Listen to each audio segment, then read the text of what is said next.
नमस्कार, आपण पाहत आहात सह्याद्री न्यूज, आवाज महाराष्ट्राचा। वेळापूर तालुका माळशिरस येथे दिसला बिबट्यासारखा प्राणी।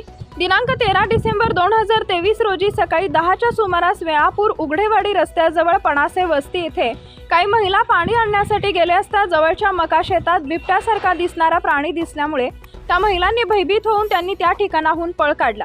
या घटनेचं वृत्त समजताच गावचे तलाठी तोरके हे घटनास्थळावरून हजर झाले। त्यांनी वन खात्याशी संपर्क साधून माहिती दिली असता वन खात्याचे अधिकारी वनपाल लोखंडे, वनरक्षक प्रभावती कोंबडे व वन मजूर त्वरित घटनास्थळी दाखल झाले। त्यांनी सदर जागेची पाहणी करून प्रत्यक्षदर्शीकडून माहिती घेतली असता सदर प्राणी हा बिबट्या नसून तो तरस असण्याची दाट शक्यता असू शकते असे सांगितले। लोकांनी भीती बाळगू नये, स्वतःची काळजी घ्यावी, आपली जनावरे पुरेशा प्रकाशात बांधावीत, शक्यतो रात्रीच्या वेळी बाहेर जाणे टाळावे, बॅटरी घेऊन बाहेर पडावे अशा सूचना देण्यात आल्यात। सह्याद्री न्यूज आवाज महाराष्ट्राचा विशेष प्रतिनिधी अनिल गिरीधर खंडागळे, माळशिरस, सोलापूर।